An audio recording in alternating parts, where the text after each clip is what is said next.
Self-Aware Millennial.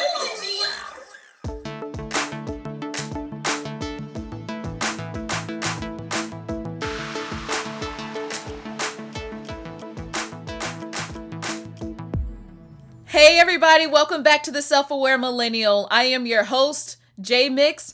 I want to give a special thank you to everyone who has shown their love and support for last week's episode with Cameron and Lauren about our experiences as Black creatives in New Orleans. It went over really well for the most part. There was some backlash by some not so self-aware persons, and that is the chance we take on a daily as BIPOC individuals to share our truths with the world. We know that the backlash is coming because we know historically that history likes to repeat itself over and over and over again with the same accusations. Black people in general are more prepared for backlash than pretty much any other group of color in my personal experience. So when I and other named BIPOC individuals who support the living document were accused of harassment, slander, and public shaming, we knew the individuals who felt this type of way were upset that we publicly held them accountable because they failed to privately hear our concerns and demand change in their predominantly white institutions. And with this platform here on the Self-Aware Millennial, I was highly aware of what I signed up for. So when it comes to all this backlash that is currently brewing, I'm not super worried about it because I know that change is uncomfortable, but change is good. And I'm thankful for the Self-Aware Millennial community to get me real comfortable with being uncomfortable so that I can dedicate the rest of my time when I'm not doing the Self-Aware Millennial to making others uncomfortable to bring about change. Because that's the only way it's going to happen. Anyway, I will keep y'all updated on the developments as they happen. In the meantime, unemployment is no more for now. I knew this time was coming, so I prepared and saved up a little bit of coins to get me through at least the next month or two. But as for any of the other things I was planning to do to better my health, I'm going to have to wait until I get a decent income coming in. As everyone is probably aware at this point, a couple of episodes back, I went into details about the procedure I was planning to get done this month to figure out the bloody poop situation, but it's going to have to wait because I can't afford it. So yeah, y'all know, now we know, let's keep going. And overall, I would say that this past week was wonderful, and I think everyone who was a part of it in any way, you have no idea how much your support means to me, especially at this time. I'm going to encourage my white followers to check on their Black friends, make sure that they're doing okay, because I know right now it's kind of all over the place, and a lot of us are being pulled in 6 billion directions to do different things in response to wanting to show solidarity for us, which I get. But you have to also remember that we have to have time for ourselves as well. I think for me, I have been kind of putting myself in a billion different shoes, unexpectedly, thinking that I'm doing a service for all of these other people that now feel as though they can relax because they've now found a person of color that is willing to help them do X, Y, and Z things, when they really need to be more mindful of all the other people that are pulling that same person of color in their direction for their solidarity cookies as well. And I'm not just talking to white people right now. I'm talking about Black folks too. I'm talking about everybody, because we're all using each other's energy and we're not checking in to see if our energies are even available to be used. And I think white folks are definitely more mindful of that because we've told them to be mindful, but I don't think that our own people are being mindful of it nearly as much. So I just bid all of everybody to just make sure and take into account other people's energies and making sure that they have the energy to dedicate to doing things for you at this time. It's not to say that they don't love you, that they don't care for you, that they don't want whatever you need from them to be accomplished. It's just that, at least for some of us, I know me in particular, we just can't dedicate that time at this moment. And for people that are actually dealing with this and they don't know what to do, my best advice is to just tell people that you are unavailable and don't have to give them a reason why. First and foremost, your mental health is important, and you do not owe an explanation for where you decide to put your energy. Protecting your energy is much more important than explaining your energy. I'm going to repeat that one more time. The protection of your energy is much more important than the explanation of your energy. I hope that resonated with somebody out there, because I know it did for me. I want this community to be at the forefront of taking time for themselves and putting themselves first and being able to listen to themselves without the noise of anybody else's opinions. The Self-Aware Millennial is committed to self-reflecting to the T until you get tired of it, okay? And the way that I do that personally is by getting the perspectives of other people's livelihoods in order to understand my own livelihood better. The livelihood of my next guest, I am so excited to hear about, as we don't really know each other outside of going to the same protests and rallies here in New Orleans. So I'm really excited, you guys, to welcome our next guest of the Self-Aware Millennial, Miss Qween Amor. Qween B Amor is a trans queer performance artist that utilizes various mediums of performance to send a message of love, freedom, truth, and beauty to the general public. She travels from city to city with her message, often demonstrating at political rallies as an activist for social justice and the rights of her community to exist without fear of persecution. Her platform ranges from the street to stage productions. Her dance is a brilliant spectacle that directly speaks to the hearts and minds of the audience, which allows them to view life from a different perspective. This perspective is largely characterized through a non-conforming use of gender where male and female are intertwined as one. She very bravely creates a blurred line between right and wrong through her use of religious iconography and unapologetic use of her body.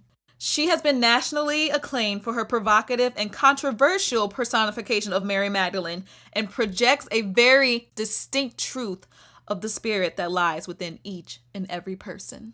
It is my honor to welcome Miss Qween B Amor to the Self-Aware Millennial. Self-Aware Millennial. I love that you have that awareness about yourself, knowing that you are a privileged person of color, not just, I consider myself one as well, but I guess I don't really broadcast it nearly as much, but I probably should. Yeah. Just to get it in the forefront of my psyche, to realize you have a lot of resources that have got you to where you are. And there's so many that probably want the same things as you that don't have those resources. So elevating their voices is important. Yeah. And, even not having access to those resources came I had to, fight just to be seen, and to go out and to do my thing and be who I am. And, it's not my privilege comes from the color of my skin. No, it comes from, the fire in my spirit. Ooh. Ooh. I felt chills when you just said that. Ooh, love it. Oh, man. Well, thank you so much for coming on. I'm so excited to have you, and I'm really excited to get to know you since I've only really seen you in passing every now and then, out there at the protests and everything. I'm very thankful that you decided to come on here. Absolutely. I'm so happy that you invited me. Yeah. So to get started, everybody, sorry, I'm talking to the audience, and I usually talk to my microphone. I'm like, okay, you guys, this is what I have to say. So I am bringing back a icebreaker. Like I said, in my introduction, which you will listen to once this premieres, I let people know, I don't really know you all that well. And so I want to start something, or I should say restart something that I've done on my socials in the past. It's called Ponytails, which is, it's spelled ponytails like TALES. It's a weekly interactive series that premiered on my Insta story last year, where I ask my friends to tell their tales with a ponytail in their head. For the occasion, I put a ponytail in my head, or I have my ponytail ready. It's a beautiful ponytail. Thank you. It's very regal because of the braids, but Oh, it's beautiful. if I took these braids out, it'll be more of a pony bun, but same difference. But the premise is like, I give the name of the topic to tell my quote unquote ponytail, and then I ask my friends to do the same. I got a lot of traction for it for a little bit, and then it all died off because my life got busy. So I'm bringing it back, and I'm trying to bring it back as a permanent thing here on the Self-Aware Millennial. And I want to use it as an icebreaker on this platform because it was such a cute concept then, and everybody was like joining in on it. And it's a great way to get to know others. So the ponytails inspired question today is going to be your first celebrity crush. Now, for anyone that has been following my ponytail series, I will go back into it for just a little bit. I used to love and have this biggest crush on Alex D. Linz, who is if you're familiar with Disney at all, he was on like the Jenny Project, Full Court Miracle, I think, with like the Jewish kids that played like basketball. He was like the main guy he was Max Keeble on Max Keeble's Big Move. Like that's where everybody knows him from. And who else? What did he play? He also played the voice of young Tarzan. So again, if y'all want to check out, just go to my Instagram and I have like that whole story on there. But that's my first celebrity crush. Don't tell me why. I think it was just that time of my growing where I like finally started to realize that like I was attracted to people, and like he was the first one. So, all right, Qween, who was your first celebrity crush? Okay, I loved Orlando Bloom from when I watched Lord of the Rings, I watched Lord of the Rings and like a marathon for weeks just to watch Orlando Bloom, and like I fell in love with Orlando Bloom and like Legolas and like his bow and arrow, and I'm just like, shoot me, daddy, just take it. Like, yeah. I've never seen a sexier elf, let me tell you. What about the Orlando Bloom Pirates Caribbean? Oh, I love Orlando Bloom and that's Pirates the one I know. Caribbean. Honestly, I think Orlando Bloom defined my sexuality for so long. Hey, yes. There was no denying it when Lord of the Rings came out that I was gay. Orlando Bloom is still, even to this day, like some people just age fine, and he's one of them. So. I really did have a thing for Heath Ledger too. Oh yeah. But he died after the Joker, so. Yeah, that's true. Gosh, yeah, oh man, the whole story behind that, especially like with the. I don't even want to think about it right now. We try to keep this positive for now. And Antonio Banderas. Oh my. Okay, goodness. Antonio. Oh, I can see that. Zorro. Oh my goodness. Ugh. See, I didn't see him as Zorro. I saw him. When I think of him, I always think of him as the father in Spy Kids. The movie Spy Kids. Yeah. I like Spy Kids. Oh, and there was have you ever seen George of the Jungle with Brendan Fraser? Gosh! Brendan Fraser! That is the one. Like I just watched George of the Jungle the other maybe a month ago for the first time in a long time, and I was just like, this confirms everything. This confirms everything. He let himself go. I thought he's like daddy, and he's got a gut and yeah. But the George of the Jungle, Brendan Fraser, it just cannot be. It's unmatched. That was that. Man, I just look like, and I think I may have mentioned this sometime on one of my elder episodes, but it's interesting because when we're kids and we watch these shows, we don't know the full the feelings that we feel sometimes for these characters that you didn't realize at that point, you just had you really were just attracted to them. Seeing it now and knowing what those feelings are, I don't know. I think when it comes to the premise of what I want for this community, it's I think the importance of like being patient enough with yourself so that the feelings that you have right now, they may be uncertain, but knowing that in the future they may come into fruition. So I don't know, that's how I was connecting it. Yeah, no, for sure. Like it's it's funny because like we don't know the future. And I'll tell you that like being patient in the work that I've done as an artist and as an activist, I had no idea where this road was going to go when I first started. I was homeless in New York City, and I needed a way to make money, and I needed a way to survive. And it really all kind of started there. And I've being patient with myself, and knowing that and believing and having faith that everything was going to work out in the end, and everything was going to come full circle, and it has. And it has that. And and it's beautiful, like for me, like to see how everything has just kind of worked itself out, where I'm not homeless anymore. I'm in school. I have a following that believes and supports in me, and supports me in the work that I'm doing, and I'm able to give back to my community by working with Southern Solidarity, and doing the work, being able to, and also being a nurse. Like once I'm a nurse, I will just be able to like open so many doors, and do so many things, positive things for the community, but also like getting there is a struggle, and it's always an uphill battle. But also, nursing, it's not the worst thing I've ever had to endure, having to fight the nursing board just to get an education, Right. and it's and I can do it. But also I feel like that's what makes me a strong person, is the fact that I'm able to like take those challenges and those struggles despite whatever the world has to say about it, and be able to come through on the other side smelling like a fucking rose. Hey. No, it's wonderful, because like you're certainly you are paving the way for other trans individuals to follow in your footsteps, and you can definitely guide them by what you're doing. And you have already experiencing like having like a blueprint and outline from what you dealt with to like give them, be like, okay, this is what you need to be prepared for. And even even the trans women that came before me, Marsha P. Johnson and Sylvia Rivera, and the women that paved the way for me to be able to come out and do what I do, because if we're talking about our rights, I couldn't do what I'm doing had Marsha P. Johnson never did what she did.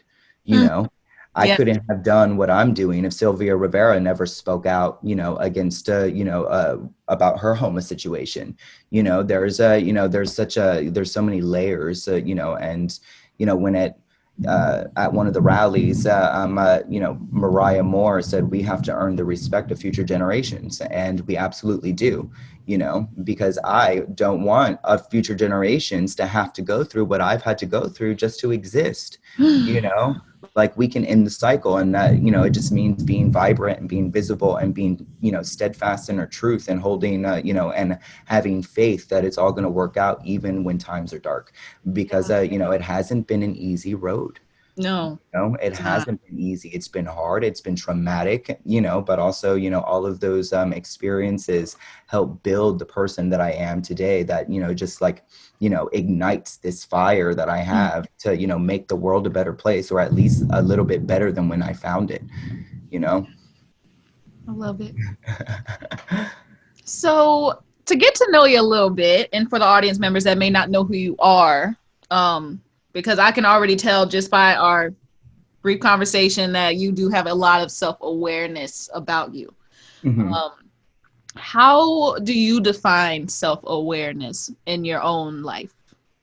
So for me, it's being honest with myself. It's being honest about my experience. It's being true to my feelings. It's being able to look in the mirror and, accept myself, the good and the bad, because I'm not perfect. I'm flawed. I've made mistakes. I've done things that I'm not proud of, but also, it's also not judging myself for those mistakes. It's also being aware of, my own flaws as a person, and recognizing that, the areas in my life where I have experienced pain and trauma. Growing up wasn't easy, being the only, being a mixed child in a white family that was also incredibly racist, but also I have to recognize that, my trauma is not everybody else's responsibility, and I can't expect the world to tiptoe around my triggers. That's on me, So, but also it takes, to be self-aware. It's painful, and it's a process that a lot of people don't want to go through, because they have to look at themselves as they are, and it's really it's really hard for people to be able to see themselves authentically, and to be able to own it, and I own everything I've done, because I know what I've done, and I don't need to lie, or I don't need to pretend about anything, earlier today, on Instagram, someone had posted this video of me dancing in the street or whatever, and back in New York, and someone had said that they saw me throw a homeless man's hat in the train tracks, which I did. But let me tell you why I did. Because while I was homeless in New York City, struggling to survive my way of making money was through sex work and doing and dancing on the subway. And this man came up and stole a handful of my money from my bucket and then ran off. So I'm not a violent person. This man is going to get away with my money, and I know it. So I twirled up to him as he was trying to get away with my money, and I took his hat and I threw it in the subway tracks. That money that you just took from me is going to cost you your hat. And that's that. Yeah. But maybe, am I proud that I threw a homeless man's hat in the train tracks? No, I probably could have done it, but also I'm not, at the end of the day, being a homeless trans woman in New York City in the middle of winter, trying to like busk some kind of money so that I didn't have to sleep on the train that night, but which I ultimately had to do, rode the NQR because this man took the money that I was making so that I can have a hotel for the night. Like, no one wants to sleep on the train in the winter in New York City, but that has been my experience in being a vulnerable person, being that vulnerable. And I recognize vulnerability, and, you have to, you have to stand up for yourself, even, in simplistic ways, so, and I commented, on it, because people only see one side of things. People don't hear your perspective, and, give me a break, and I'm fortunate enough to, that I have come this far, because I don't even know how I survived everything that I've survived.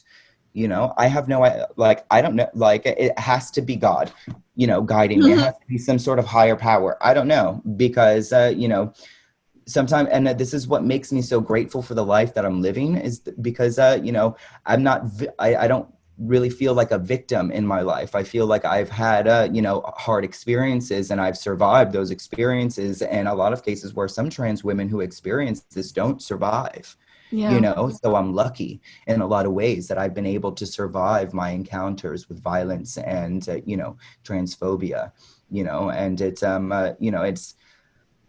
it's not a hard road, and society doesn't make it easy for trans women to just exist, but also to be, to come out of those situations, coming out of, the fact that now I have a house, now I'm, I'm settled in New Orleans. Moving to New Orleans was the best thing I've ever did for myself, because it gave me a community to, it gave me something to be a part of, and for the longest time, I didn't really feel like I belonged anywhere, that, I was just kind of, moseying around the world, but also all of the experiences that I've had being homeless, with violence, dancing, the celebrations, all of it, not just, the good parts of it, but also the ugly parts of it, it is all, it all matters, it is all imperative to building my character, which is why I fight so hard, because I know that, I do,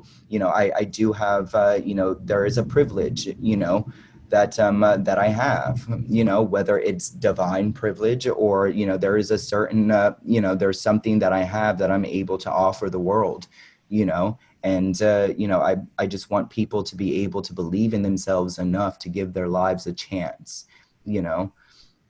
And so, I love what you said about not considering yourself a victim of Yeah. anything. And I think that's important, and just even like with being self-aware in yourself, and just, you know, wanting to develop yourself and be a better person, you have to stop looking at yourself as a victim in order to do Mhm. that.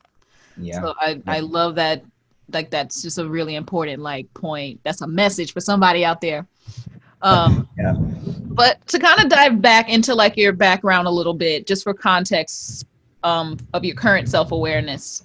Um, so you said, are you like originally from New York or? No, so I was born in Miami, Florida. Oh, okay.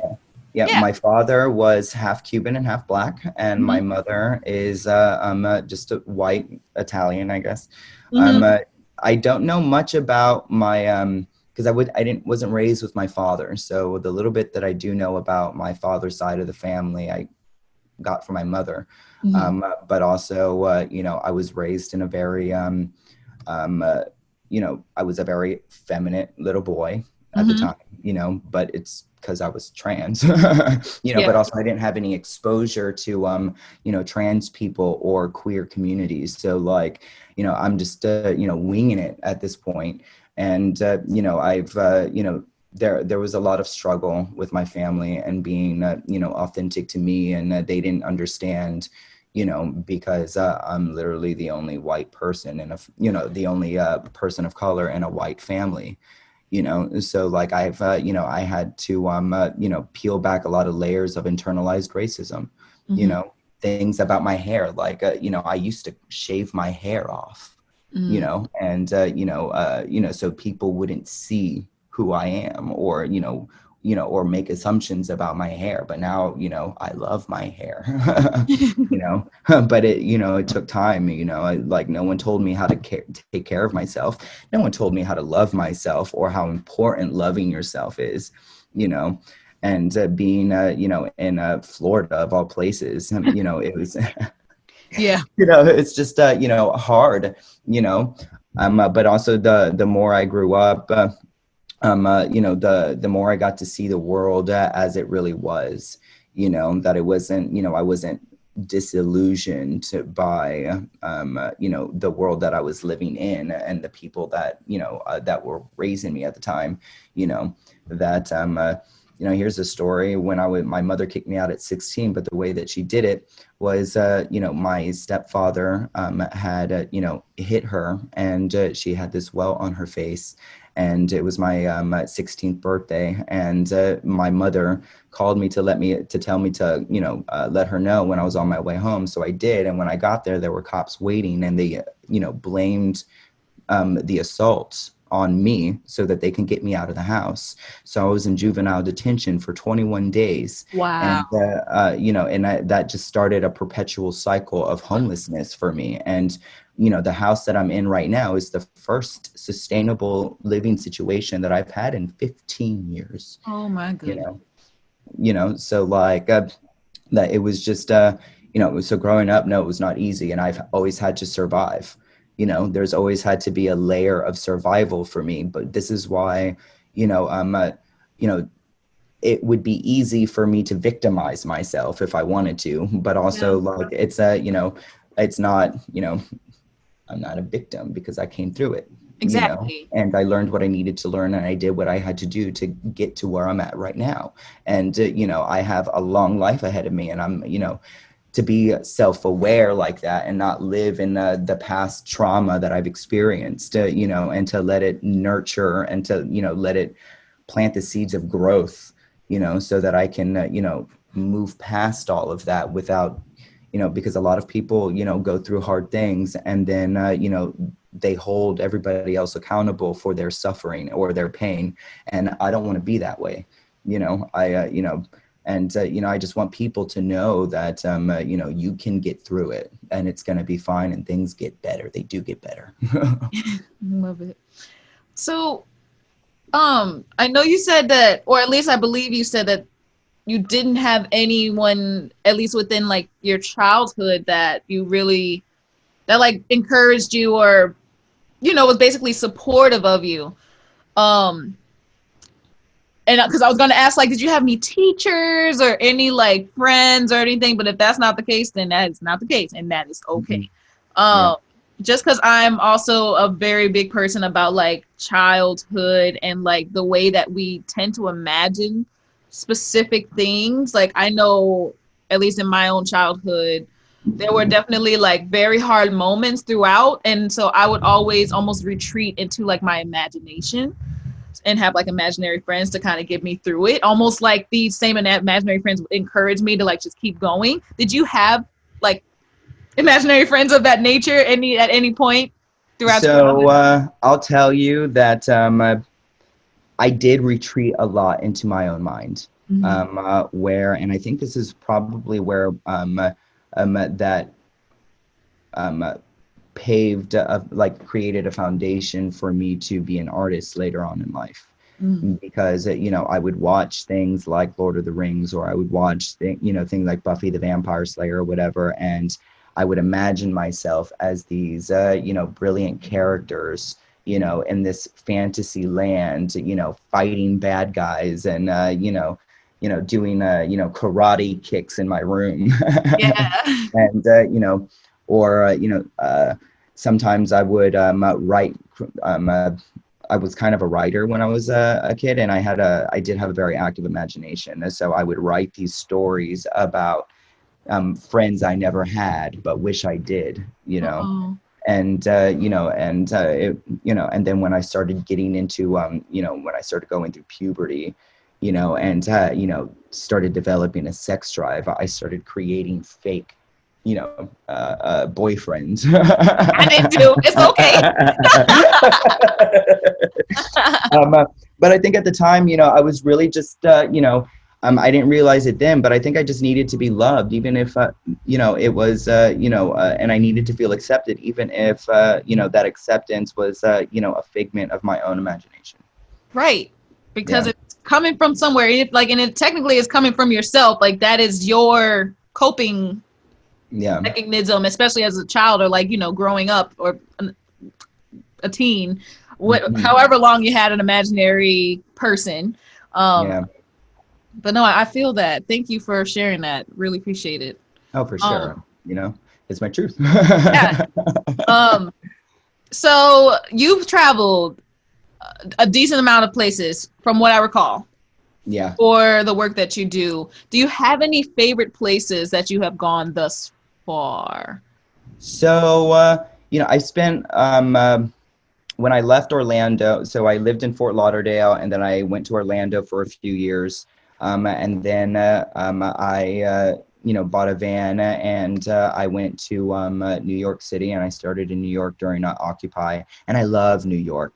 I love New York. I love New York so much that I was willing to be homeless in New York so that I can dance around on the subways, and, so that I can do this work, Yeah. despite the struggle that I didn't know I was going to have to endure being homeless in New York. Uh, um, but also at some point, I was, dancing on the subway. I would, and making money and realizing how cheap a mega bus ticket was.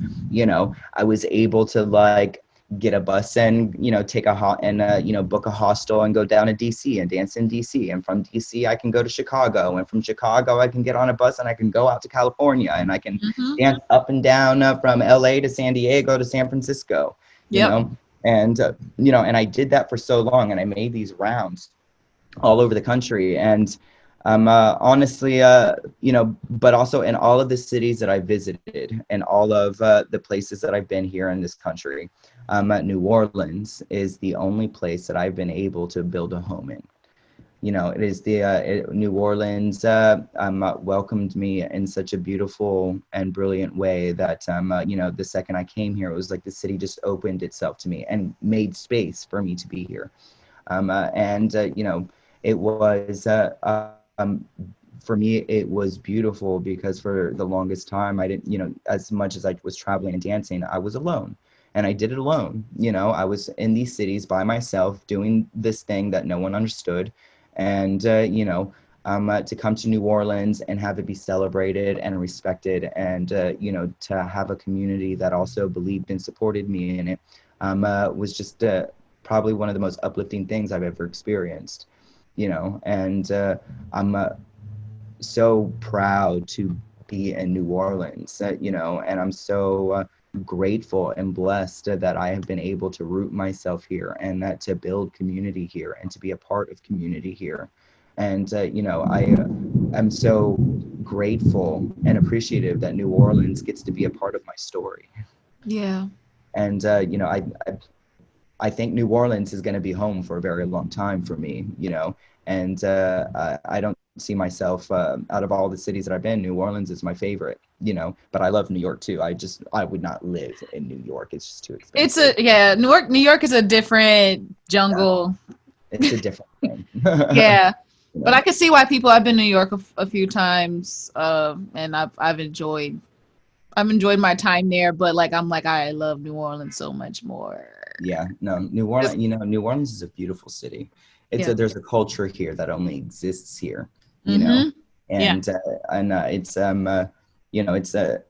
it's such a brilliant and vibrant, lively city, and and also to like finally be a part of the Black community here, Yeah. is powerful for me because, for the longest time, I have not been able to get in touch with my Blackness, Mm. that I had been cut off from that part of me. And to, now that I get to celebrate it and I get to honor it and I get to uplift my Blackness in such a way that, and I, it's there's so many different aspects to who we are, and I want to live in such a way that I get to embrace every aspect of me, and I did an ancestry DNA test and I get the results back in August 21st because I really want to connect with my heritage, and I really want to connect with my ancestry, and being in New Orleans has created that desire to know where I come from, to know where my people are, to know what part of the world my ancestors existed in. Like, I want to know this, because I didn't get that information growing up as a child, and I know, I live in the intersection of Blackness, Latinness, and whiteness, Yeah. and to have to be, all three, but also not to belong to any one particular community, has been an interesting experience to say the least, Mm-hmm. and also like giving myself space, to experience each of those dynamics and what they can mean for me and the community, so it's just powerful in a lot of ways. That's awesome. And I believe we actually had this conversation last week, but I'm also doing an ancestry, not through ancestry, but like a DNA test through 23andMe. And I'm about to hopefully get my results back, like not even a week from today. So Oh my I'm excited to see like god. what am Yeah. I? What other things am I than what I look like? But if you are interested, I would love to like hear when you get your results back. I'd love to hear like what your perspective is on like what it tells you are, because I'm Yeah, no, seriously, we can have that conversation for sure. yeah. Because I think being raised, being born in America in Miami, Florida, Mm-hmm. a lot of us, we, and not just me in Miami, Florida, but like Americans in general, do not have an understanding of where we come from. Mm-hmm. I'm much more than just Miami, Florida. Right. I'm much more than this country. I know that this is not my ancestral land. Yeah. This is not where, like, I don't, we don't know. And I think this is why we have a lot of disconnect in society when it comes to racial integrity, and when it comes to this systemic bullshit that we're all trying to navigate right now, is because we don't have a true understanding of where we come from or who we are. Yeah. So, and even to talk about America, we're not just, America is not just here in the United States. In fact, we were just born in the United States, but America is also Central America and South America. Thank you. And, the people in Mexico are also Americans. Yeah. And the people in Guatemala are also Americans, and Brazil are also American.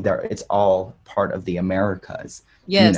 And I think this is why white people are so scared, and why, you have these white supremacists rising up and, being so loud is because they're terrified that we're going to figure out who we are, and they are a minority at the end of the day. Here in the Americas, in North America, Central America, and South America, the white people in the United States are a minority. Yep. And this is why they're so, so gung-ho about immigration and, all of it, because we dominate. Yeah. And we also filtrate their pockets. Or exactly. I'm sorry, we give them, like, if everybody were to come from, like, if they were all leave the Americas, they would not be able to sustain themselves. No, they would not. Nope. Because white, they don't know how to take, they do not. Yeah. They don't know. So I want to know your inspirations for the work that you do in the community. Has there been, at least within your time that you've been doing this work, have you found inspirations? I know you've spoken highly of New Orleans as just an entity, as a city, but has there been anyone specific or any experiences in specific that have inspired you to continue doing what you do? So in New York, I connected a lot with very avant-garde performance artists. Artists like Matthew Silver, artists like Kaylin Sherrard, artists like Yaniska, who does this crackhead Barney routine, which is hilarious. Mm-hmm. There's a series of artists that I have been able to connect with that have been able to show me that there is another way, that, there is a freedom in who we are. And this is how we express it, seeing Matthew Silver in, a fucking diaper, running around screaming about, free love in the middle of Union Square. I thought that was inspiring. We did this whole thing called this anti-consumerism thing where we went into, we stormed Forever 21 and McDonald's and other shopping stores, banging on drums, dancing in the aisles, yes. Telling everybody to stop shopping. Yeah, disrupt them. Jeez. Yeah, and it's there have been people who have come across my path that have honestly, like, given me the wisdom and the direction to be who I am. When I got to New Orleans, the first experience that I had here in New Orleans was at the Trans Resilience March. It was the first one that they did, and it's when I met Milan Nicole Cherie, and she organized the entire march.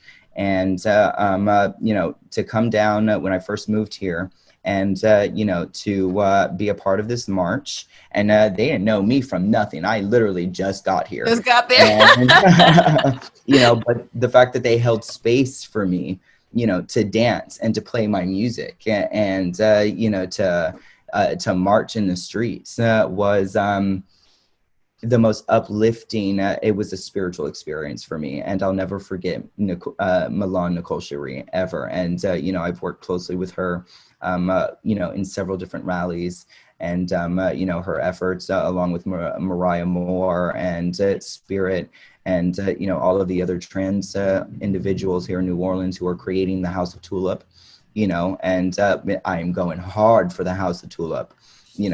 Oh, I am too. Yeah, it's actually yesterday I was skating in Crescent Park and Milan was there. Damn it. And I had to introduce myself. I was like, I have been basically pitching the House of Tulip for like the last 3 episodes, and she was like thanking me and everything. But she gave me a couple of cards just to kind of pass out to everyone else who does not, they don't know about House of Tulip and want. And, they trying to find somewhere to donate. I'm like, I got plenty of people. Yeah, I'm glad she gave me these cards. But yeah, no, Milan is a force. A force to be reckoned with. Oh, like if I can, I love her so much. Yeah. Like it is, it's funny. She almost moved in. I almost rented a room to her, but also I'm glad that it didn't end up panning out, because I feel like we have been able to develop a very significant friendship. That like when you're, when you live with someone, you roommate with someone, there's certain boundaries, and you can't it's it can get messy, but like I think it's so much better that me and Milan are just really good friends. Yeah. I love, just to be in community with her. I'm just thankful that Milan exists, that you exist, that I've been pleasured to, like, the honor to get to interact and to lift y'all, elevate your voices, especially in this city. I mean, I'm thankful New Orleans has become, it seems as though New Orleans has definitely become, I wouldn't say a hot spot, but like a welcoming space for the at least the trans community. I'm not saying it's the best. I'm not saying that there isn't room to grow, but I do feel, at least in this moment in time, that y'all are definitely I feel like y'all are definitely more protected than I think we're all like thinking about that we are. No, there's the fact, there's the trans people here in New Orleans are making moves. And, all over. All over. I think that's inspiring for the rest of society to see, and I'm so I'm so excited just to be a part of that, and to have space for that, because if I had a House of Tulip when I was a homeless trans woman, sleeping on the streets, that I could have avoided a lot of negative and hostile experiences, but also not, I'm not going to say that, it was for naught, because it built character, it showed, it showed me who I was when you have nothing. Yeah. And, I'm very grateful for that experience, to be honest, which is why, like, it's not even, it doesn't bother me, in a way I needed that, because it, made me humble. It humbled me in the, and it's not something that humility is something that, like, I'm going to take with me for the rest of my life, and so it was a necessary experience for me. Yeah. Do you have a memorable moment in regards to your protesting, that you would never forget? It could be anywhere, wherever you've been, like one defining experience that you've had so far. Okay, so I have learned how to do this thing where I get a bunch of people to dance with me in the middle of the street, and then I pretend like I'm leaving, and they all follow me, and it becomes this roving dance party in the middle of the street. And when I figured out how to do that at DC Pride, and so I have been going to DC Pride for a few years, and they all remember me now because I've done this. Of course. Where the last DC Pride I went to, I was playing some bounce music, and we were all twerking and dancing, and then I took my little speaker, and all of DuPont Circle just started following me down this fucking alley, and we stopped at a cop car, and next thing you know, all of these Black women crawled on top of this cop car and twerking on top of it while the cop is standing right fucking there. It was like the most beautiful thing I had ever fucking seen. And I'm there with my little cross, like, yeah, like just going nuts. And then they all got off the cop car. And then, we just stormed the street. We went around the circle, and then we ended up, there was this, those little barrier gates during the parades. Yeah. Well, this one girl, she's like, there's a gate. Where are we going to go now? And I'm like, honey, we're going to go in the parade. Yeah. And I'm like, do y'all want to go in the parade? They're like, yeah, let's go. So I moved this gate and took this, like, hundreds of beautiful Black and brown queer women. And it was just monumental. And we stormed the parade. We literally took all of the space in this parade, and there's literally nothing that anybody, and no security, they couldn't have stopped it. Why? Because there's just too much of us. The empowerment, working and people dancing, power. people power. Yep. And at the end of the day, these pride parades, this is what it's about. We don't need a fucking float, and we don't need this corporate Mm-mm. monster monolithic bullshit, because we are pride, you Yep. know? And, you know, the fact that I was able to show that and prove that and have that be an us moment, you know? And, you know, it was funny, well, crazy, because after I had taken, you know, now that we're all in the parade, there was, you know, a gun scare where people during last DC Pride had thought someone brought a gun and fired it. So everybody started running. And this man, the security guard in the parade, came up to me. He's like, hey, listen, don't take these people back to DuPont Circle, take them down, because there's there's shots were fired and you can't go back. Don't take them back to DC to DuPont Circle. So you know, literally moved this huge crowd of people down to the end of the parade, where the parade ended, and we stayed there until everything was clear. But like, you know, people were coming up to me like it was a false alarm. It was someone with like a balloon or something that like had popped. But that's like some PTSD shit on you know, gun violence. Yeah. You know? And it was you know, but people were coming up to me, they're like, oh my God, you know, thank God that you had done this, you know, because you took us away from like all of that was going over there, and I had no idea. You Yeah. know, so like, you know, people were getting trampled on and shit, but like the crowd, you know, this huge crowd that had been following me in the street, you know, they were safe because I had them. I love it. I love And you know, that was just, I'll never forget that day. I'll never forget it. I'll never forget it, because it was powerful, and it, you know, it was you know, just remarkable, because you know, people need to feel connected. And Yeah. you know, and there's nothing more connected than you know, being with your people, dancing to music that you love, and you know, at a pride celebration, you know, where most times, you know, Black and brown queer people do not get celebrate, you know, aren't celebrated at pride, you know. They're But when not I show represented up, either. not at all, but when I show up, we are. Mm-hmm. Yeah. Gotta remind them. Shoot. Yeah. So to kind of tone things down a little bit, and I'm really, as I was writing up these questions, I was just like, ooh, this is a good one. So I really want to know if all of the accomplishments you have made were erased from history and only one thing about you remained. Let's say they had you in the history books and whatnot, but like they decided, you know what, never mind, erase all of this except this. What would you want people to know about who you are?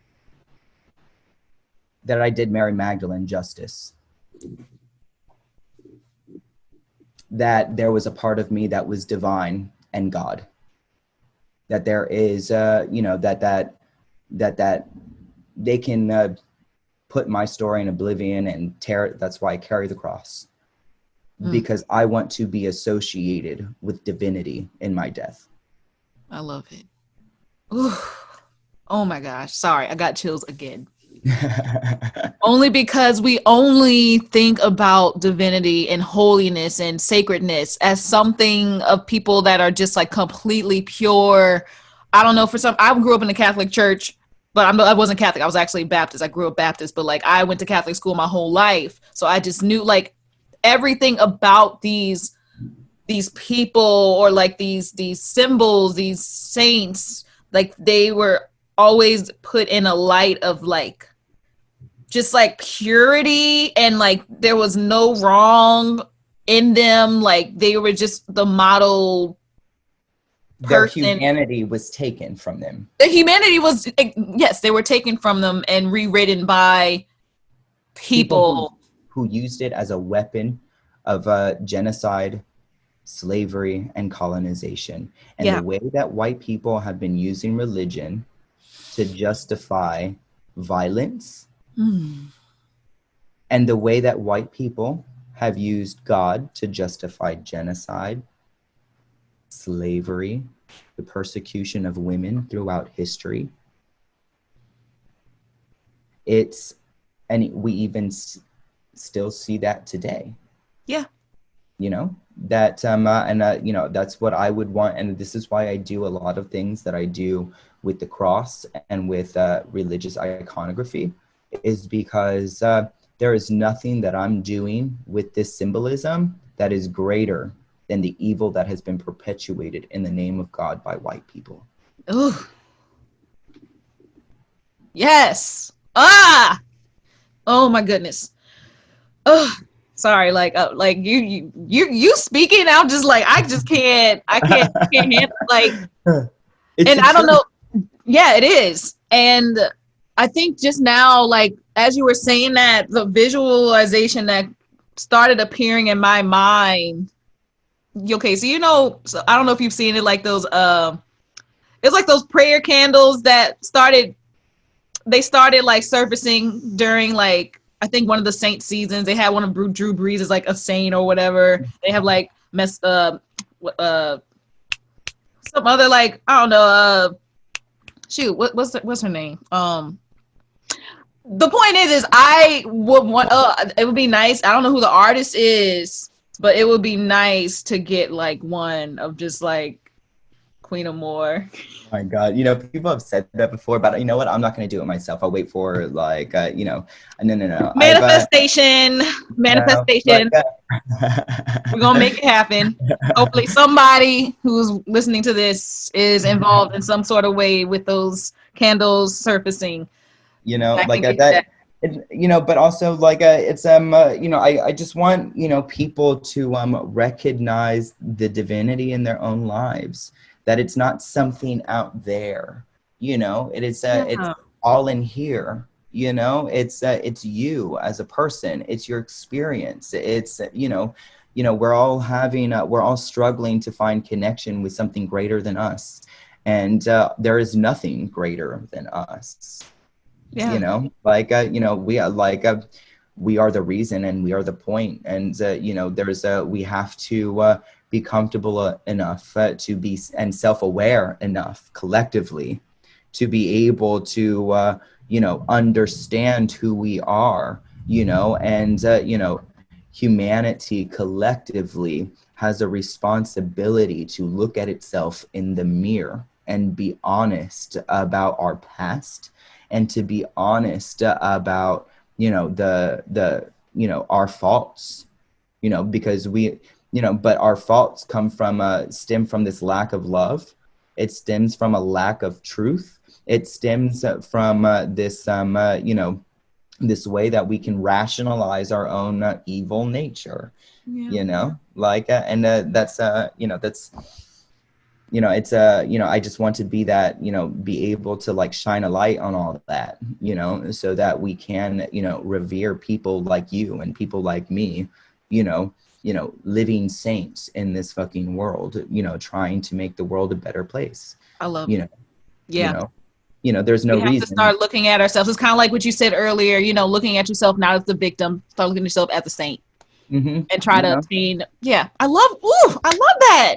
like, it's like, and it's not, and honestly, at the end of the day, the what makes a white man good enough to be a pope, or, you know, some priest or some bit or whatever, when Yeah. they're hiding pedophiles in their clergy and spending billions of dollars of donations from church or whatever to Mhm. cover it up?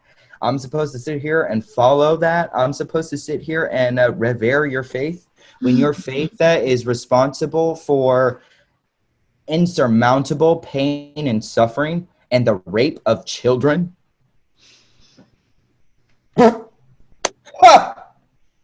I'll Well, do what I want with his right, funds. right. And that's where the church, or I guess in this case, the Catholic Church, but I mean, a lot of churches, let's be real, need to be self-aware themselves and self-reflect on their own practices, but they're not going to do that because they are getting that taxed money. I You said know, untaxed money to continue their. It's like a, don't tell me about it's a, morality. yeah, it's and it's sad. Like it's a business. It is. It's a It business. is. It always has been. That's why Jesus, crashed the church, crashed the market and, went ham, flipping over tables and like, Mhm. how dare you buy and sell in my father's house? Like, he was Yep. pissed about it. I mean, like, Yep. Ugh. they still doing it. I did Jesus Christ Superstar like twice, I and love I Christ always Superstar. remember that little scene You just know? from him. Ugh. But I mean, shoot, it's not just a scene that actually happened. What am I talking about? But also, it does also, it resonates. No, I'm so the people that created Jesus Christ Superstar, they knew what they were doing. They did. I think Jesus Christ Superstar was the only, the first time that I was able to see Mary Magdalene in love with Jesus. Yeah. Like a different, and seen in a different light than this, perpetual whore, Yeah. which really the only reason she was a whore was because she was fucking Christ.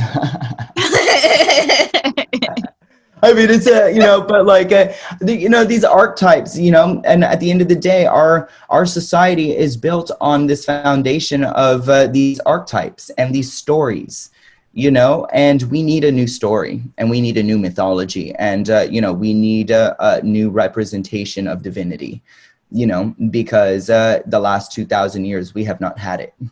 No. And don't tell me this is why we justify violence. No, like I can't, it's the crucifixion can't possibly be the only living, the only testimony of God's love for us. And if it is, then that's a problem, because that's not what love looks like. Tell it.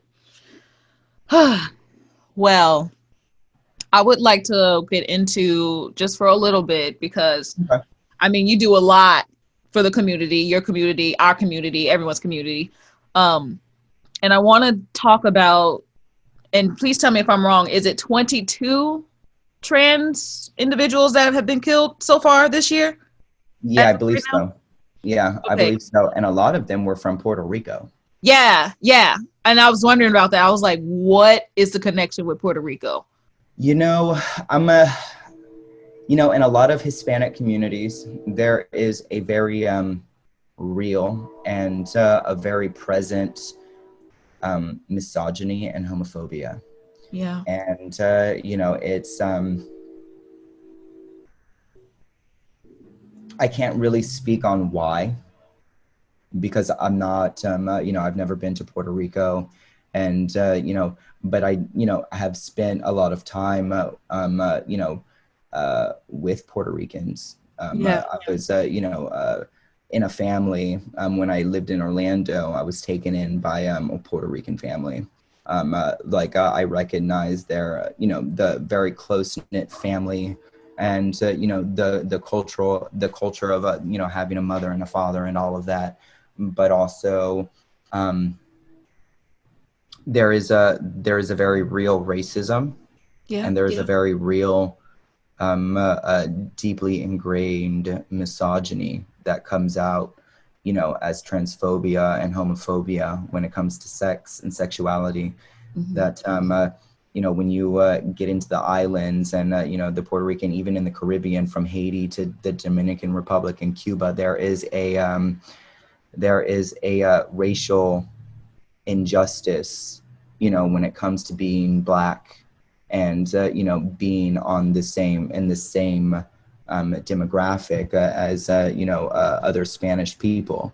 That there's a lot that I could say on that. Yeah, I'm actually going to be dedicating, at least hopefully in the next couple of episodes, to colorism and just going into that, because I mean, within our own minority communities, we still have so many issues on colorism. And I recognize that, which is why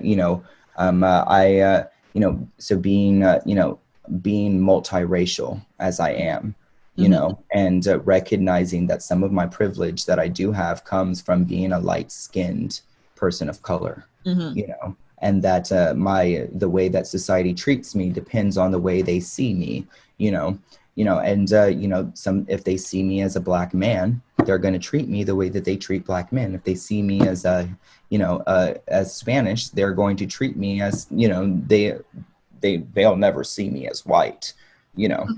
Yeah. But like, it just depends.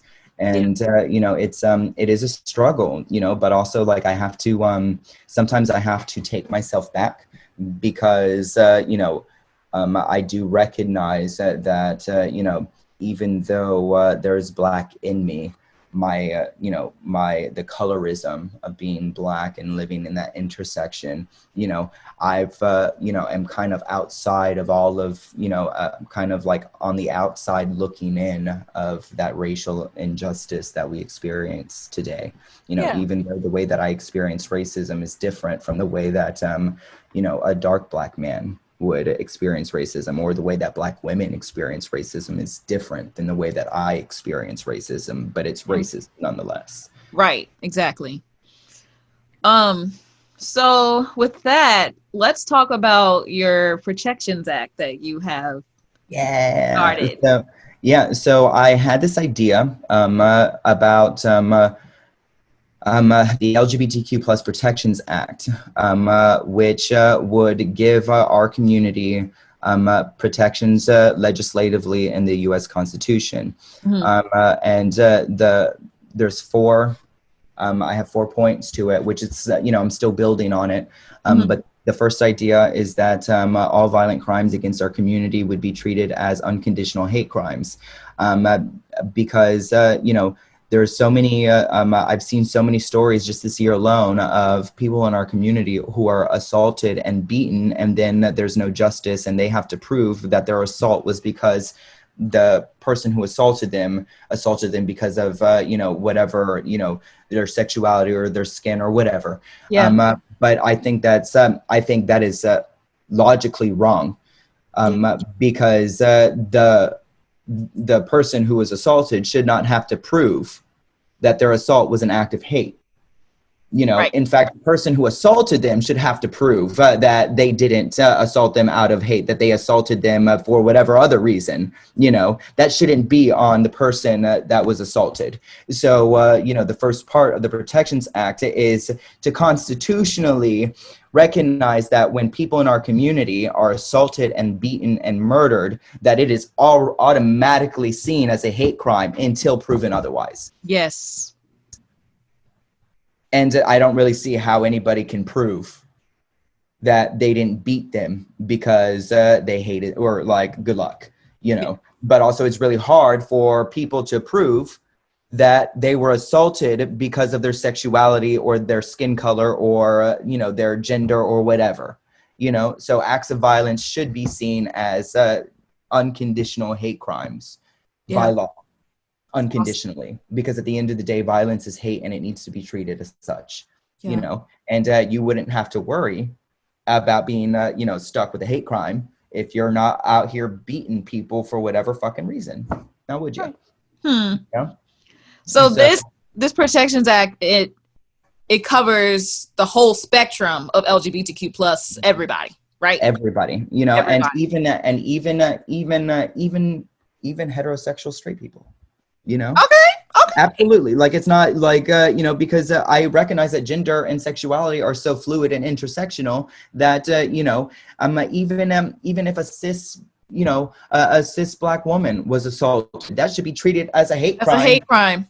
Regardless, unconditionally, because at the end of the day, the LGBTQ plus community is black, is Hispanic, is white. We're all over the fucking place. We're from everywhere. We are everything, it's not just one, subsection of a culture. We are the entirety of culture, So, like, just to say LGBTQ plus Protections Act, that would ultimately encompass everybody. And that's that it's just it's kind of like when they say, like, all lives matter once Black lives matter. It's like, is that almost like the same context, you would say? I would say that really, I'm not about the whole all lives matter thing, because all lives don't fucking matter right now. And it's and I do resonate with, like what Milan Nicole Cherie did with Black Trans Lives Matter, because you have to say this, because, you have to, because people don't realize that Black people are everywhere. We are everywhere. We are part of everything.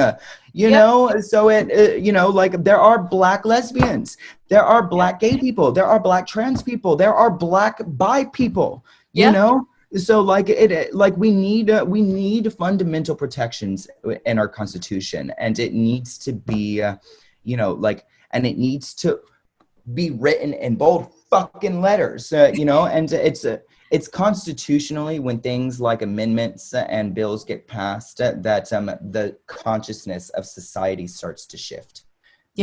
So having an LGBTQ plus Protections Act would help shift some of the violence that we're experiencing right now, and maybe even people might think twice about assaulting someone, because now we're constitutionally protected.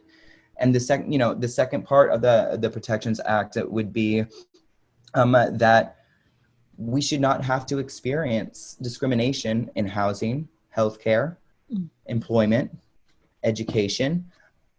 I shouldn't, as a trans woman of color, I shouldn't have to prove to the nursing board that my transition is, safe, or like that's ridiculous, and there should be a law against, constitutionally, that protects trans people when seeking higher forms of education. There should be a law that constitutionally protects trans people of color to have housing and not be kicked out on the streets because of their gender expression. The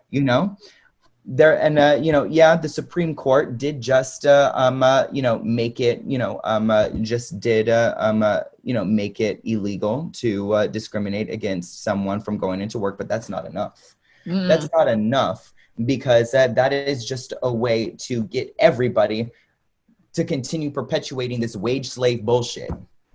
We also need protections in healthcare, because Donald Trump right now is trying to roll back protections from, trans people accessing healthcare and housing. Like trans women who are going into a shelter have to, can you imagine being trans and going into a homeless shelter for men? That just perpetuates the same toxic. So that's we need those protections, and it needs to be constitutionally and legislatively amended. And the third part of the Protections Act is that we need to allocate funding so that we can have access to those resources. We need funding for housing, so projects like the House of Tulip can exist, because you can trust the Black trans women who are leading these initiatives to do what's best for the community. You can trust us to do this. We need funding so that Black trans people can go to college, so that they can have access to an education, so that we don't have to sex work to pay our fucking bills. So that we can survive. Not to say that all trans women sex work, but I know that I have.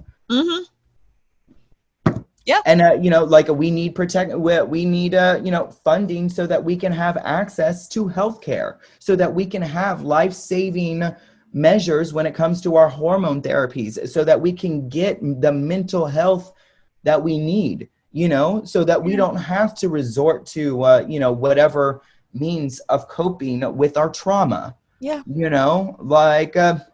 It's absurd that, we don't have access to these resources, because it is a privileged, white, assimilated world that we're living in. Thank you. You just did everything that was in my head. I was literally... These resources are not privileges. They're rights that we need to have, and it needs to be written out in plain fucking law that we have a right to access these resources, and this is the money that we need for it, And the fourth part of this Protections Act is that intersex children who are born with genitalia that is not deemed normal by society is mutilated from birth, and so then they go through life with a mutilated genitalia through no choice of their own, and it just perpetuates an an insurmountable amount of suffering and trauma, that they have to go through for their entire life. And we need to ban intersex surgeries on infants until they are able to give formal consent about what is going to happen.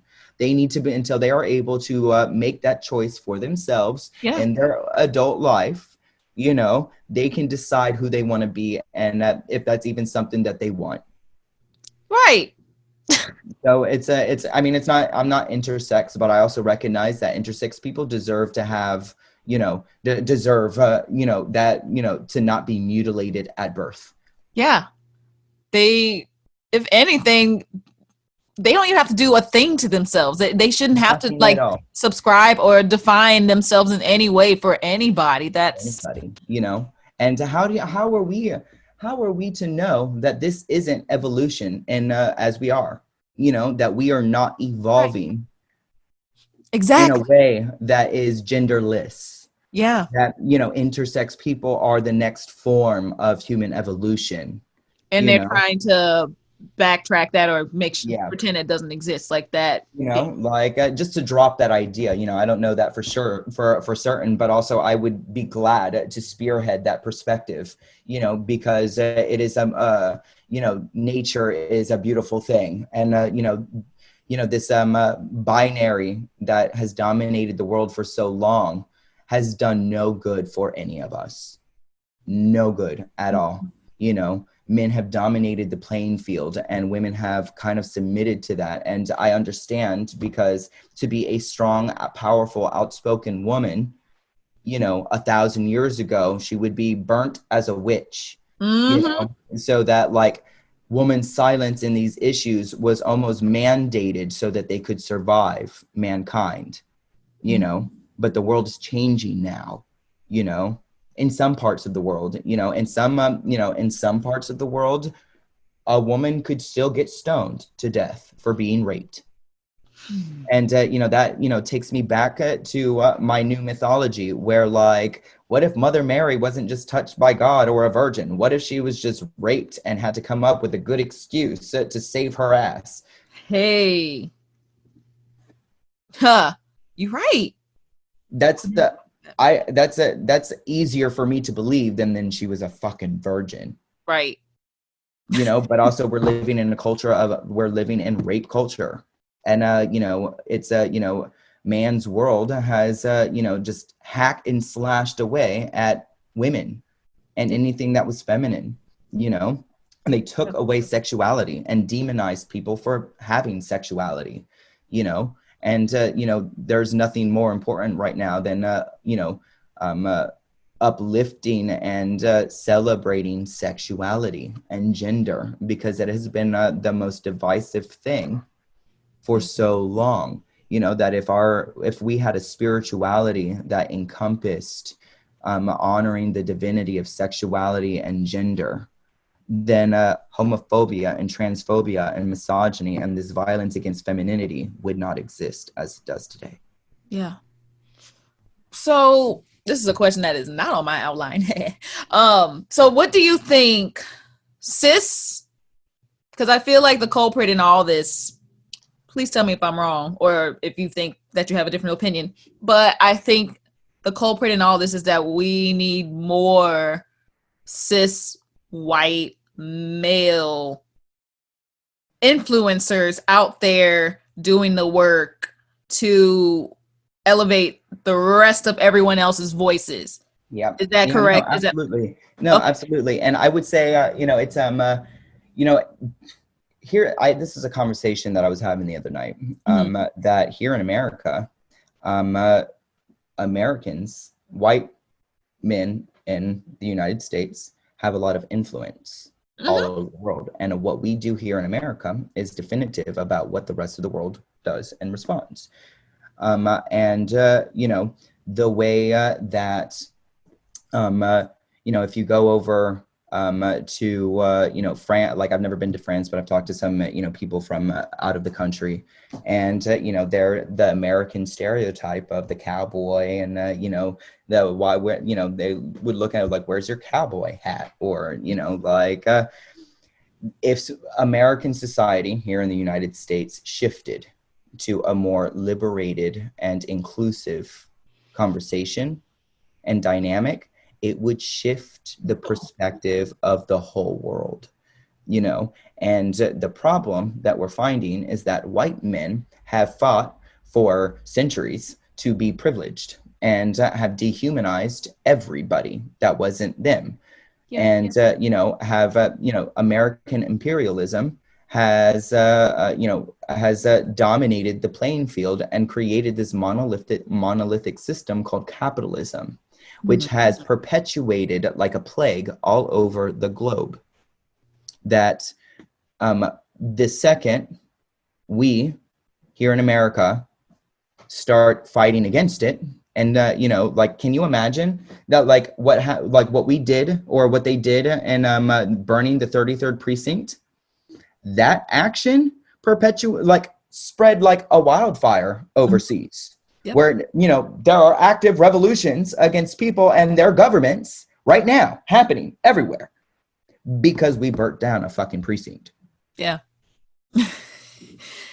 It's like we're the forefront leaders of the world, and what, like you said, what they are doing in their own communities, in their own countries, honestly. That's what we're doing here. And, yeah. You know, the problem right now is that our leaders, our politicians that have maintained power in Congress and the state have perpetuated a violence and a stigma and stereotypes of people who are in poverty. And, you know, the fact that they canceled unemployment and all this shit or whatever is it needs to be known that that is not who we are. Yeah. And you're right. It is going to take white cis men to come up and talk to their fucking people about what the fuck is up. But that also requires white cis men to be aware enough of their own privilege and their own history in society to be able to do that kind of work. And let me tell you, self-awareness is an uncomfortable place for a lot of people to be because it requires responsibility and accountability.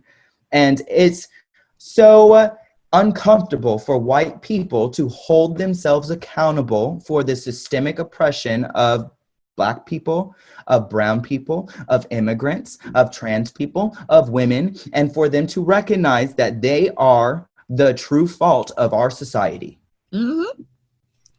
What do you say to the cis white, I'm just going by cis white men at the moment because I know so many, and there's so many on different spectrums. Like, some of them are like all in it, they got it, they are there. And then there's some that are like, well, I want to be there, but, you know, I don't really think I don't think it's up to me, or like, you know, that wasn't something that I did, or like they're not really taking responsibility for it because they don't think that they themselves they don't think they're responsible. They don't think they're responsible, but they also don't think that they have the ability to change anything. They just think they're just trying, you know, I'm just trying to live my life, and you're telling like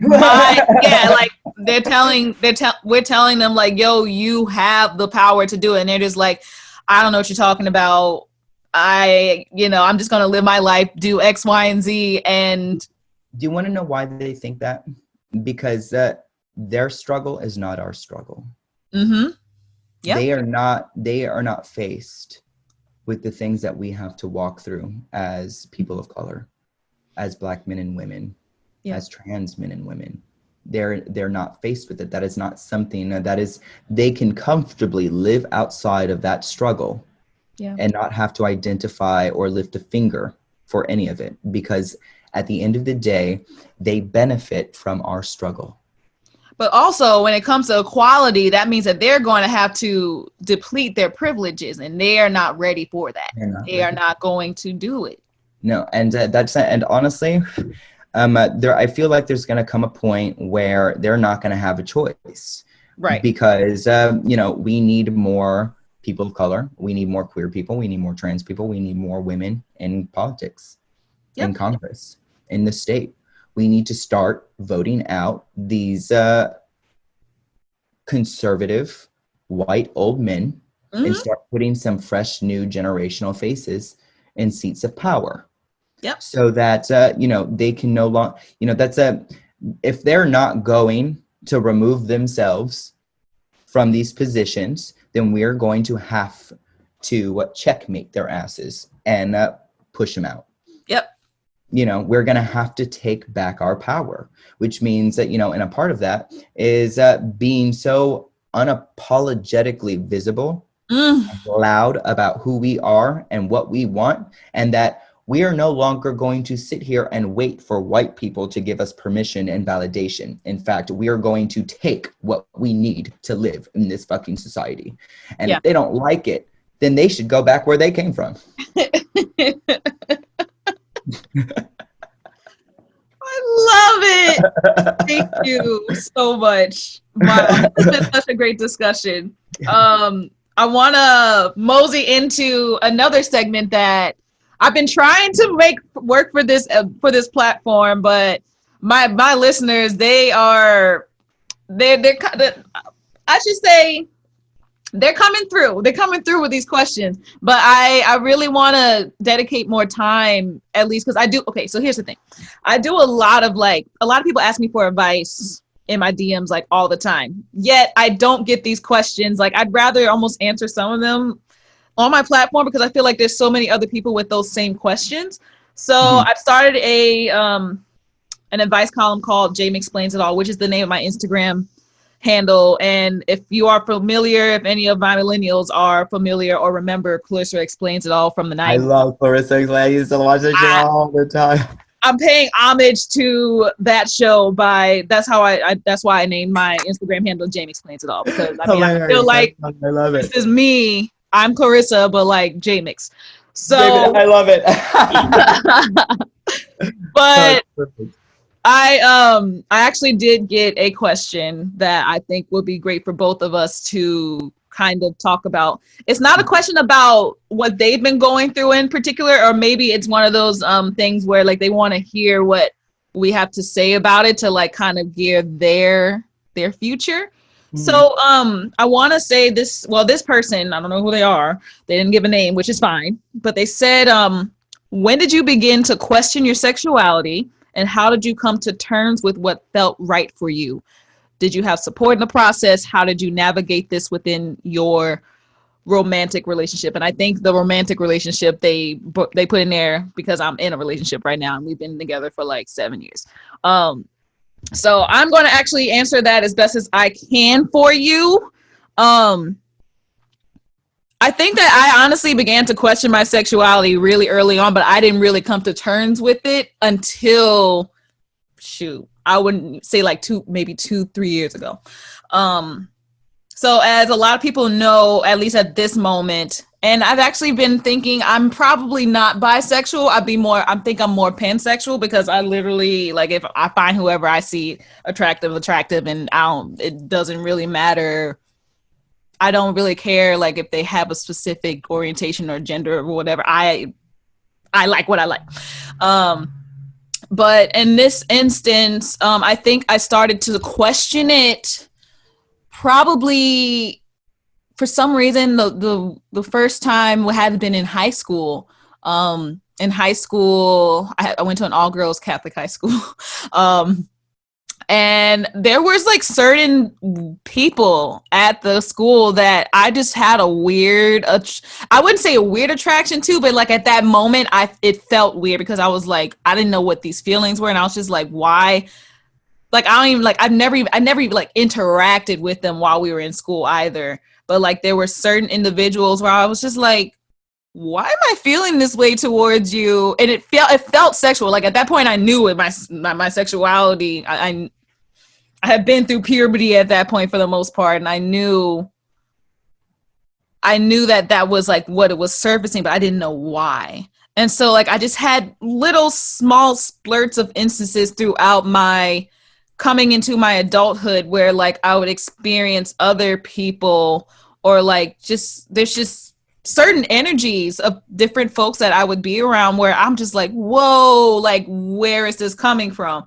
And I knew that it was sexual attraction, but at that point, I think I just suppressed it, and I was not able to really like define it up until like 2 years ago. And just to give reference to everybody, 2 years ago is when I finally went into the mental hospital and got my life together. So, let me see. Did I have support in the process? I would say I did. My boyfriend my boyfriend, he was very supportive in my process of like just trying to figure things out. I didn't really speak to him about it much, but I remember mentioning it to him, and he never like shunned me off or anything about it. He was just like very open and listening to, things that I had to say about it. And how did I navigate it within my romantic relationship?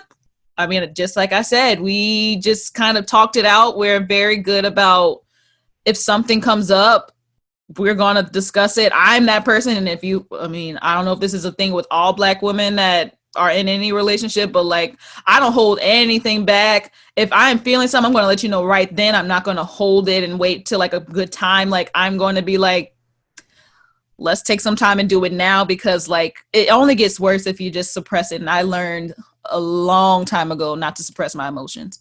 It's just not good. It's not healthy. So, yeah. I don't know if you had anything to say to that, Qween, but... Oh, you know what? Honestly, one, I want to applaud you for taking care of your mental health. For number one, that is nothing that you should ever feel ashamed of, or feel discouraged about sharing, because if we live in a very post-traumatic society where we have, taking care of our mental health is probably, and being emotionally, and that's also part of being emotionally healthy too, and being honest with yourself about like where you are mentally and emotionally. And you're right, not suppressing your emotions is the healthiest thing that you can do. You have to give yourself space to embrace how you feel and be okay with that, even if your rage is valid, your pain is valid, your love is valid, the way that you feel in any given moment is valid, and it's intertwined with your mental health as well. So I'm glad that you shared that with me. Yeah, no problem. I've been talking about it. Actually, there was another episode I did with and this wasn't actually through this podcast, but it was through Andrea Kwamia's Only Black Girl on Mars podcast, and I dove into my experience at the mental institution, just getting my life together, and all the people that I got a chance to meet, and we still keep in contact to this day, like family, just checking in on each other, making sure we're doing all right. But also I love the fact that at least in this day and age, like, people coming out with their mental illnesses isn't this terrible thing. Is becoming more of a I wouldn't say more of it, because it's always been there. It's more normalized. And people aren't necessarily seeing it as like the end all be all. Yeah. Which I think a lot of people define, again, they'll put themselves in the victim bubble when they have to go to maybe these institutions to get their lives together. Yeah. Not everybody that comes out of the mental institution gets out of that victim mental. Yeah. So, yeah, this was a delight. Yeah, it's funny because growing up, my femininity and it was always very evident that I was different. And for the longest time when I was a child, my mother would put me in mental institutions over the summer, so that she didn't have to deal with whatever it was that I was experiencing. And the older that I got, the older that I got, the more in tune with my sexuality that I became, with, but also I never had a safe space to acknowledge that. So like, even though I knew who I was and where my sexuality was, even before I had the words for it, I suppressed it because, there was a struggle and a pain that came with acknowledging it from the world around me, because I understood how the world responded to being gay or being queer, or and that just me being myself. Like, my mother was putting me in a institution because she didn't know what to do with it. Like, she just had to love me, that's it. Yeah. And it wasn't until I met my first boyfriend, when I was 17, that that was something that I needed, to feel normal, and it was being in that relationship was beautiful in a lot of ways, but also problematic. I mean, Yeah. I've only been in 2 serious relationships, and I've been single for the last 8 years. And I've told myself that I'm going to give myself 10 years of being single and doing me, and learning to love myself and learning to build myself up and being who I am and breaking through the stigma that comes with my identity, and owning my body and owning my sexuality and my gender, and which is I've been able to explore being single for 8 years. Really, I'm going to give myself another 10. By the time I'm not getting into a relationship during nursing school, I've got 2 more years to go. Yeah. Yeah.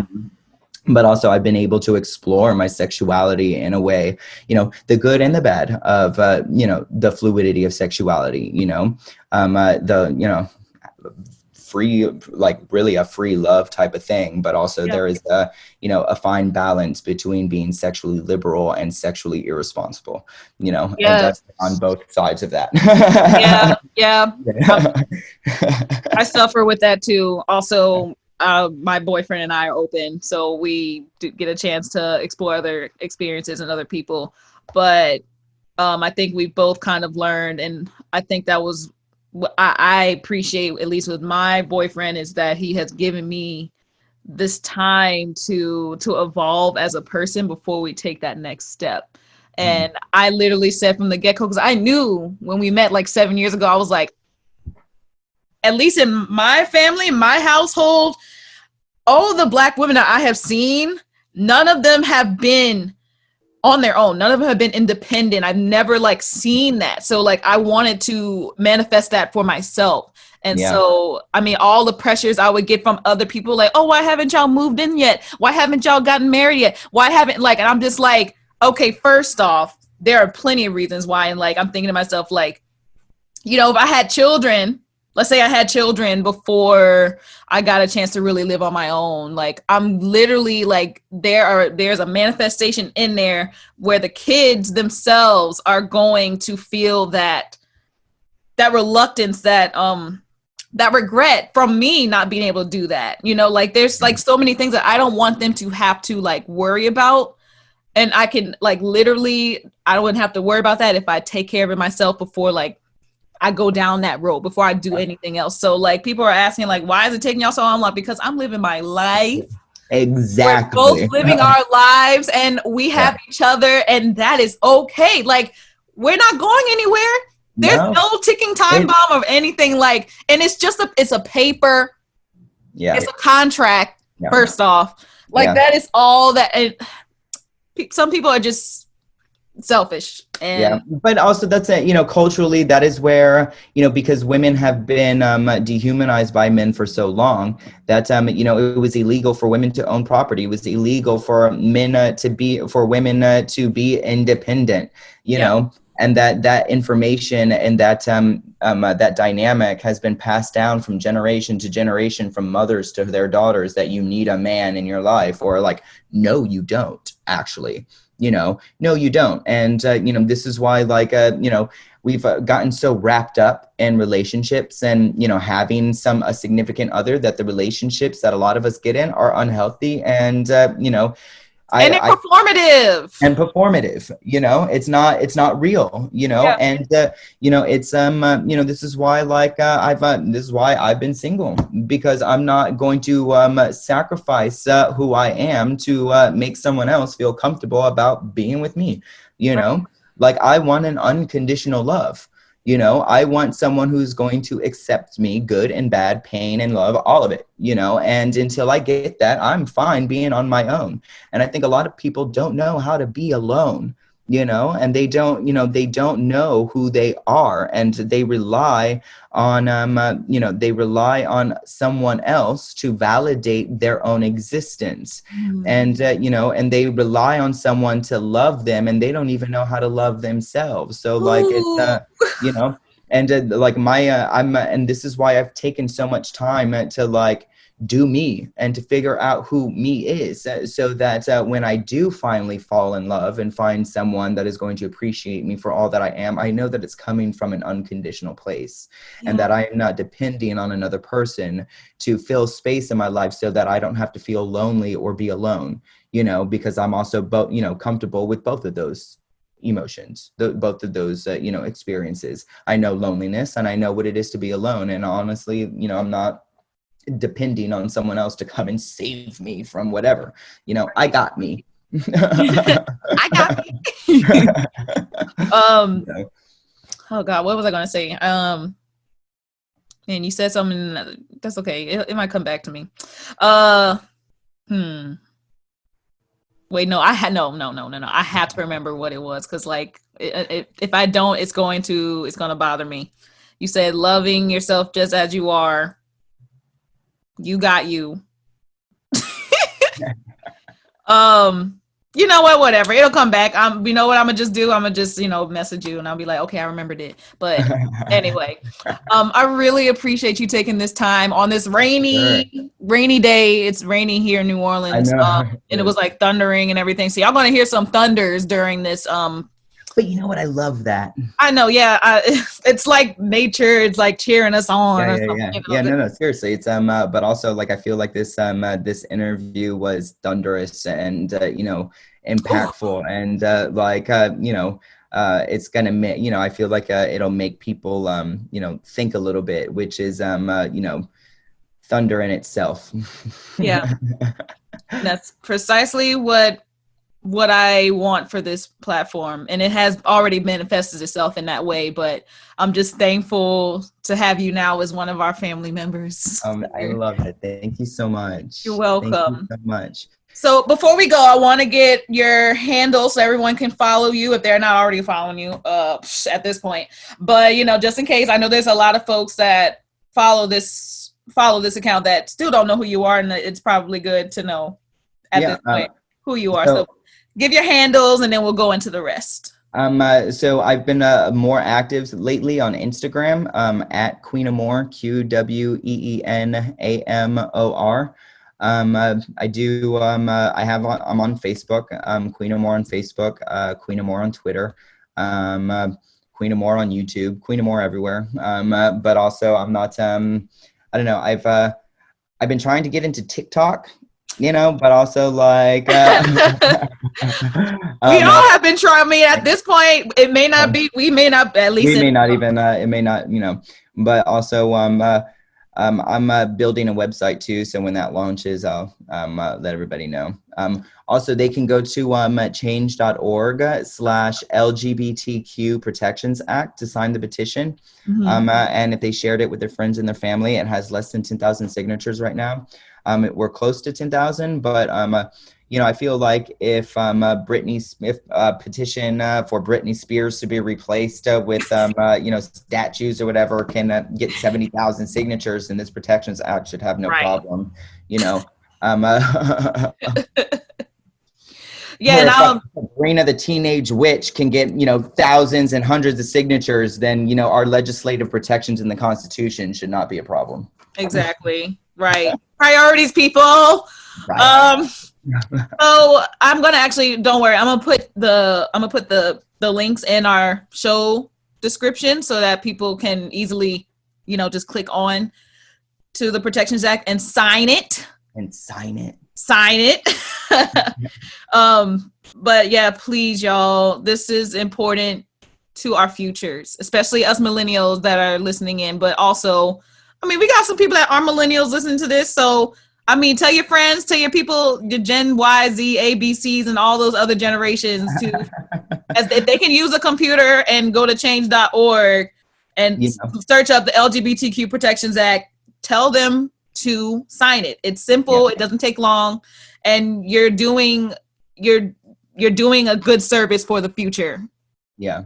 I mean, can you imagine like living, like, can you, like, what that would look like if that like actually took off? You can, I mean, like, even just to have a national conversation about what our protections as a community could look like when it's adopted legislatively. Like, can you imagine? Like, amazing just to have a conversation like that, you know? And, you know, they're already doing it in the Netherlands. The Netherlands is already adopting LGBTQ plus protections in their constitution, and America is just late to the party.